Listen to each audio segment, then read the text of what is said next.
let's get back to the policy that's coming out of D.C. fast and furious. Nathan Dean, Bloomberg Intelligence Senior Policy Analyst. Okay, so if we get this news out of Mexico that Trump and Sheinbaum spoke and they're going to delay tariffs by a month while they work out other stuff, does this mean that we know why tariffs are being put? They're being put as a negotiating tactic, full stop. Is that now correct? So I certainly think you can think about it from President Trump's point of view in terms of his goals. Obviously, when he's talking about, our trade imbalance or our trade relationship with Canada and Mexico, he's mentioned three things in his Truth Social posts: fentanyl, border security, and the economy.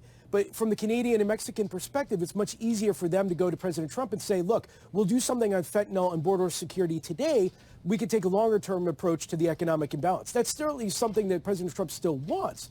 But from a negotiation perspective, I'm all surprised by this because it was what they could give President Trump in the short term. And we'll see what this meeting with Justin Trudeau today at 3 p.m., maybe Canada has a very similar proposition for the president. So, I'm not even sure where to go here, but I guess as you kind of phrased it there, Nathan, this is a president that likes to negotiate, he's transactional.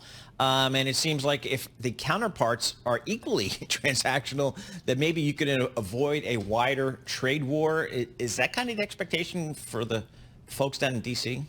Yeah, so if you're part of the bull case, I think, in terms of that, President Trump is a negotiator and so forth, this is fitting into that narrative. Obviously, you do have to prepare for tariffs because we do think tariffs are coming, but it just really depends on the sectors and also the broad impact of those tariffs. So let's just say that if Justin Trudeau, the Prime Minister of Canada, and President Trump make a deal today at 3 o'clock, and it follows the same timeline as Mexico, you get 1 month, President Trump is eventually going to come back and say, okay, well, let's talk about those trade imbalances. Let's talk about, in his Truth Social posts, about making Canada the 51st state. But, again, it's about extracting concessions. So what do we have to do for us in the market side? You certainly have to prepare for it, but also at the end of the game, it's very difficult to call because it's just one man's decision. And so we're just going to have to stay tuned and see what happens. All right, so that's a great point. Stay tuned. What are you staying tuned for? Like, what are going to be the key phrases, the key words, the key pressers that you're going to be watching out for to tell you what the reality is going to be? So I'm actually looking for whether or not Canada and Mexico fall through, or at least threaten to fall through, in terms of their export taxes. For example, potash. It's not something many people talk about, but 90% of potash in the United States, which is very important for our fertilizer industry, comes from Canada. So if Canada wanted to, put on economic pain on a certain aspect of the American system, and especially a system that has voted for President Trump, I certainly want to look for something like that. Because for me to see the changing of the guard, or at least pressure on the president, I have to see it coming from the trade associations here in Washington. Not the big ones like the U.S. Chamber, but smaller ones like the National Association of Manufacturers, or the fertilizer, or the farmers. They're the ones that can put pressure on their allies on Capitol Hill to go to the White House and say, President Trump, you need to step back. So retaliatory tariffs is not something we talk about here much in the United States in this context, but that's really what I want to see if President Trump eventually would move away from these threats. How about China, Nathan? We have, obviously generally very good relationships with Canada and Mexico, and presumably that helps in some negotiations like we saw with Mexico this morning. How about China? What's the feeling within the Beltway about how the U.S. may approach China? Yeah, that's a great question, because a lot of the airtime right now, and certainly a lot of time in Washington, is spent on this Canada and Mexico relationship. But it should also be said that China received a 10% increase in tariffs as well. Now, we saw the response from the Chinese government that was more muted in particular. There wasn't any retaliatory tariffs at this point, at least. But I think that's certainly going to be part of a broader discussion. I think the folks here in Washington feel that when it comes to the U.S.-China relationship, they can at least take a breath. Things aren't going to be moving at lightning speed like they are in North America. There can be a little bit slower aspect towards those negotiations. But again, this is certainly coming. And don't be, the European Union, they're most likely next as well. President Trump has a lot of areas around the world that he wants to move into in terms of tariffs. Canada and Mexico and China just happen to be the first one on his list. But if we're learning anything from the market action in relation to these headlines, it's that don't trust your first reaction. You're just looking at it. If you look at the S&P mini futures market that takes into account yesterday, this morning, and then now today trading, it's a whole different world. So how should a market participant think about this? Yeah, so there's a lot of sentiment right now, and I agree with this sentiment that, in terms of these threats, we're beginning to see that it's just the same playbook of that transactional president, that he's willing to negotiate. It's obviously difficult for those of us in the markets to try and figure out what President Trump wants from those negotiations. But I think anytime you see one of these tariff threats/opportunities that come up, always just keep in mind that there is going to be a negotiation that takes place.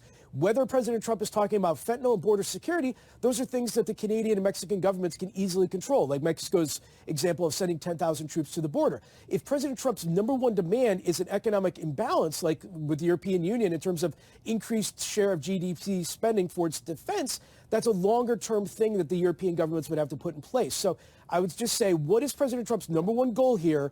What can the other countries give in exchange, and can there be a negotiation time frame that's long enough to not spook the markets? Well, tariffs certainly have the market's attention today, but tomorrow is another day. What, from a policy perspective, are you and folks in D.C. kind of looking towards this Congress, this administration to move forward on? What are the important ones coming up? Yeah, so this week, obviously, we have confirmation hearings. I mean, I think most people think are going to get through.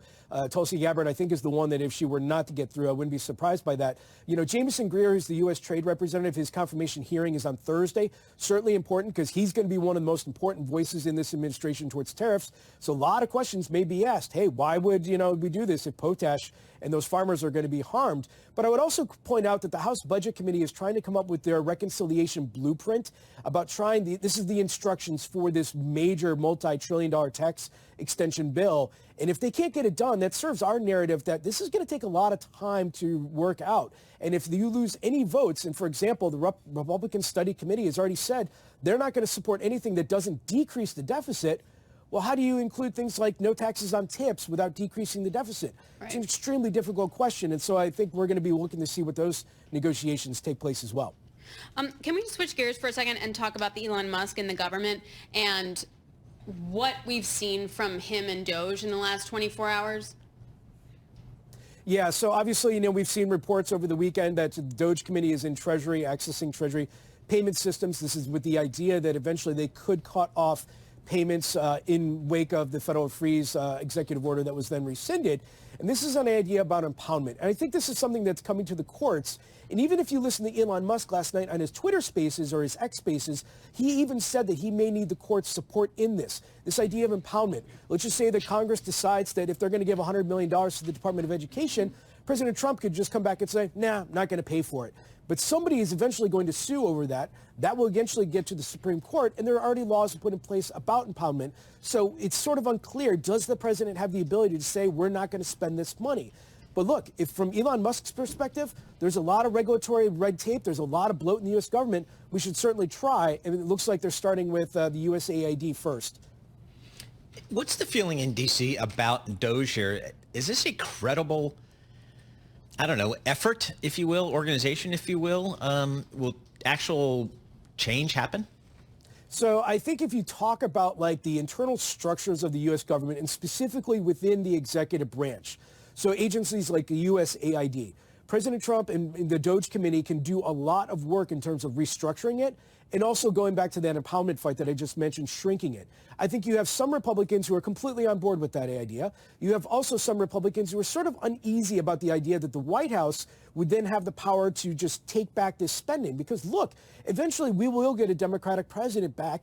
And when a Democratic president comes back, he or she may be able to say, well, you know what, I'm not going to spend these policy goals that Congress has implemented as well. So I think there's some unease amongst the Republican Party that he's doing this, but also he's supporting the narrative that there is a lot of bloat in the federal government. And so I think it's just one of those, again, stay tuned and see what happens over the next few months.